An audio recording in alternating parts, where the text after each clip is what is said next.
Assalamualaikum warahmatullahi wabarakatuh. Mohon izin perkenalkan, nama saya Yano Agung Trilaksono dari kelas C semester 5 Prodi Ilmu Hukum, mata kuliah Hukum Pengelolaan Lahan Gambut dengan NIM 2330206010111. Di sini saya akan membahas mengenai pentingnya melindungi lahan gambut agar tidak mudah rusak. Lahan gambut adalah lahan yang terbentuk dari akumulasi bahan organik tumbuhan yang setengah membusuk. Contohnya ranting pohon, akar, atau rumput kering, dan lain-lain. Dalam kondisi tergenang air sehingga dekomposisinya lambat. Tanah ini kaya karbon dan memiliki sifat asam. Karena tingkat keasaman yang tinggi, air pada lahan gambut itu sendiri berwarna hitam. Karena itu, tidak semua ikan-ikan dapat hidup di perairan lahan gambut.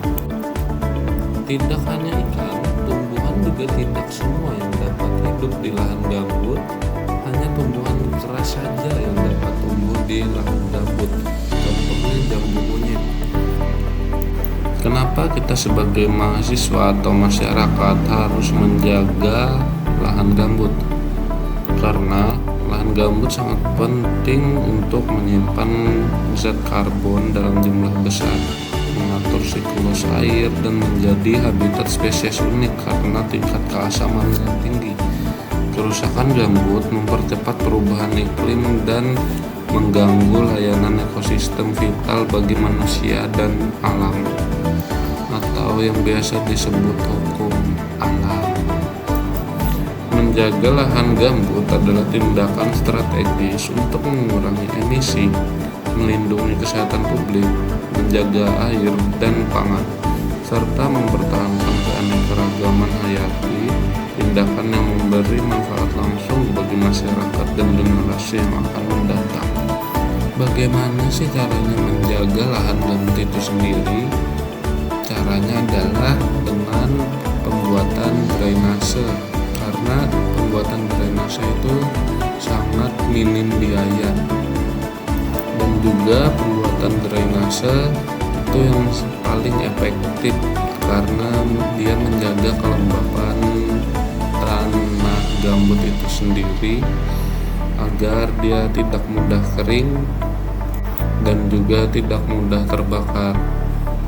Kali ini saya akan menunjukkan video kebakaran lahan gambut yang sangat besar tahun 2017. Sekitar 109 hektar lahan gambut di Desa Tabore, Kabupaten Kapuas, Kalimantan Tengah terbakar sejak Selasa 5 Agustus hingga Kamis pagi. Cuaca panas akibat kemarau ditambah kencangnya angin membuat api cepat meluas, membakar pepohonan dan semak belukar di sekitar lahan gambut. Menurut Komandan Regu Damkar Dishub Kalteng Bagus, kebakaran di lokasi ini sudah terjadi kurang lebih 4 hari. Petugas Dishub sempat kesulitan memadamkan api lantaran sumber air jaraknya jauh dari lokasi lahan yang terbakar. Belum diketahui penyebab kebakaran, namun diduga lahan ini sengaja dibakar oleh oknum tak bertanggung jawab untuk kepentingan pribadi maupun kelompok seperti pembukaan lahan. Tim Liputan CNN Indonesia. Kesulitan mencari air untuk memadamkan kebakaran lahan gambut di Jalan Trans Kalimantan. Hampir sepekan, lahan gambut di sekitar Jalan Mahir Mahar, ruas Jalan Trans Kalimantan terbakar. Angin kencang dan banyaknya pohon yang kering membuat kebakaran meluas. Terlebih petugas pemadam kebakaran kesulitan mencari sumber air untuk memadamkan api. Hingga saat ini petugas hanya bisa memanfaatkan air yang ada dalam parit di sekitar lokasi kebakaran. Kendalanya air, masalahnya ini api udah masuk ke gambut. Nah sementara kedalaman gambut ini udah hampir 1 meteran. Jadi untuk pembasahan susah karena nggak ada air itu. Pak, ini dapat air dari mana? Ini dari parit. Dari parit. Paling kita berlaku cuma 1 jam udah selesai, habis airnya. Walaupun api belum padam. Mau nggak mau lagi kita udah balik kanan, pasrah. Ya itu saya minta ke pemerintah provinsi atau daerah itu dalam artian setiap punya KPK tanah itu dibikin sumur bor gitu loh. Kebakaran lahan gambut di Kalimantan Tengah berdampak pada kesehatan siswa yang belajar di sekolah. Dinas Kesehatan Kota Palangkaraya menurunkan tenaga medis untuk memeriksa kesehatan para siswa. Dari hasil pemeriksaan yang dilakukan oleh tim kesehatan, ada 7 orang siswa yang mengalami infeksi saluran pernafasan.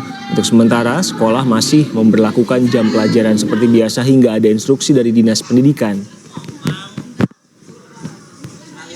Kita lihat dari hasilnya, mereka menyatakan bahwa di kelas 2B ada beberapa orang, 7 orang yang terkena ISPA. Bisa kami lakukan sekarang mengurangi aktivitas di luar ruangan. Itu saja. Jadi mungkin ini dari pihak terkait, terutama di Dinas Pendidikan Kota, Kepala Dinas, kalau ada surat edaran yang disampaikan kepada kami untuk mengurangi jam belajar, maka akan kami lakukan. 22 hingga 27 Juli mendatang. Upaya terakhir adalah dengan melakukan penambahan peralatan dan perlengkapan pemadaman bagi personel darat seperti pompa, water tank portable, alat bantu pernapasan, alat pelindung diri karhutla, dan motor karhutla maksud kami, serta penambahan personel dari Korem 031 Wirabima dan Polda Riau. Kepala BNPB menegaskan pengendalian kebakaran hutan tidak hanya bisa dilakukan dengan pemadaman saja, namun juga penindakan terhadap pihak-pihak yang melakukan pembakaran dengan sengaja. Menanggapi Badan Nasional Penanggulangan Bencana atau BNPB, Suharyanto meninjau lokasi kebakaran hutan dan lahan di Riau pada Senin 21 Juli 2025. Ia menyampaikan bahwa dampak karhutla sudah dirasakan hampir di seluruh wilayah Riau. Kepala BNPB mengimbau kepada pemerintah Provinsi Riau untuk segera menetapkan status tanggap darurat bencana kebakaran hutan dan lahan. Tujuannya agar pemerintah pusat dapat segera memberikan bantuan penanganan. Suharyanto mengatakan pemerintah pusat telah melakukan sejumlah langkah penanganan kebakaran hutan dan lahan. Helikopter patroli yang sebelumnya hanya 1 unit akan ditambah menjadi 2 unit. Kemudian helikopter waterbombing ditambahkan menjadi 5 unit. Selain itu BNPB turut melanjutkan operasi modifikasi cuaca dalam percepatan penanganan kali ini. Sebelumnya BNPB beserta kementerian lembaga terkait telah melakukan operasi modifikasi cuaca untuk tahap 1 pada 1 hingga 7 Mei 2025, kemudian tahap 2 pada 7 hingga 12 Mei 2025, dan kini memulai kembali dengan tahap 3 sejak 22 hingga 27 Juli mendatang. Upaya terakhir adalah dengan melakukan penambahan peralatan dan perlengkapan pemadaman bagi personel darat seperti pompa, water tank portable, alat bantu pernapasan, alat pelindung diri karhutla, dan motor karhutla maksud kami, serta penambahan personel dari Korem 031 Wirabima dan Polda Riau.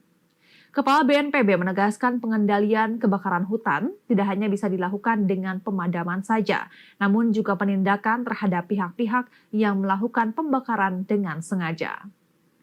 Menanggapi karhutla berskala besar di Riau, Wakil Ketua MPR RI Edi Suparno mendorong kementerian dan lembaga terkait bertindak cepat untuk mengatasi kebakaran hutan dan lahan, terlebih saat ini sudah memasuki musim kemarau.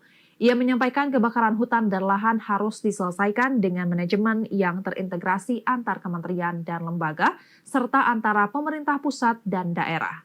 Edi Suparno berharap ke depannya pendekatan terhadap masalah kebakaran hutan difokuskan pada aspek pengawasan dan penindakan terhadap sumber kebakaran seperti pembakar lahan, sampah yang mudah terbakar, dan lain-lain.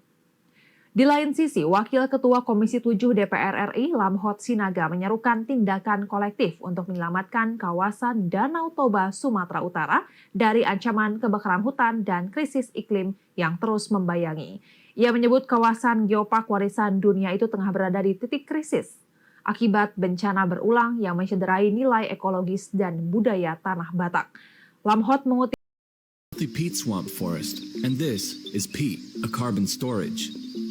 Peat consists of the remains of fallen trees, branches, leaves, and other plant matter that have been building up in waterlogged conditions for thousands of years, forming a peat dome. It rains a lot in the peat swamp forest. The forest cover and sponge-like nature of the peatland ensures that the peat remains saturated with water. These conditions bring the decomposition process to a halt, and so the carbon remains safely stored away. Until someone comes along with a saw cuts down some trees, and digs a trench to flush the timber out of the forest. Water that was previously trapped in the peatland starts to flow out of the ditch. For the first time, large amounts of sunlight enter the forest. The temperature goes up. The peat near the ditch dries out. Oxygen enters the peat, and the peat begins to decompose. Solid carbon turns to carbon dioxide, traveling up and away. At this scale, the impacts are relatively small. The peatland forest will grow back and continue to trap vast amounts of carbon whilst providing important goods and services for local communities. It's when you go large scale that everything changes. Bulldozers and excavators cut through the forest. Large canals and trenches make way for timber transport and other products intended for planting in the future. Water flows out of the peatland. Sustained drainage causes the water table to go down. As a direct result, the peat dome starts to subside. The added elements of sunlight and oxygen cause the release of carbon dioxide. Seasonal peat fires further accelerate the process, sending vast amounts of carbon dioxide and other greenhouse gases into the atmosphere. Dari video yang sebelumnya kita lihat, dapat kita simpulkan bahwa pentingnya kita menjaga lahan gambut itu agar tidak terbakar atau tidak mudah rusak. Karena apa? Jika sekali gambut itu terbakar, dia akan hangus hingga ke akar-akarnya atau yang paling dasar, gambut paling dasar.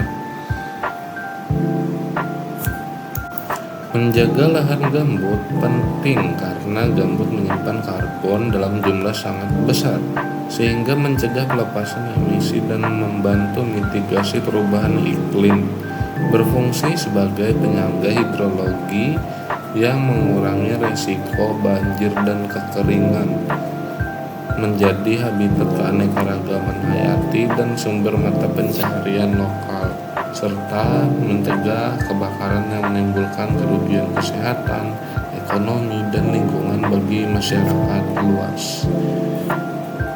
Saran saya dari pembahasan sebelumnya adalah memprioritaskan restorasi atau rewetting keterlibatan masyarakat dalam pengelolaan berlanjutnya, serta kebijakan dan insentif yang mengarahkan penggunaan lahan ramah lingkungan untuk melindungi manfaat jangka panjangnya lahan gambut itu bagi masyarakat itu sendiri.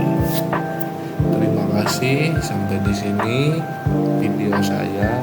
Jika ada salah kata atau yang dapat menyinggung pihak manapun, saya mohon maaf sebesar-besarnya.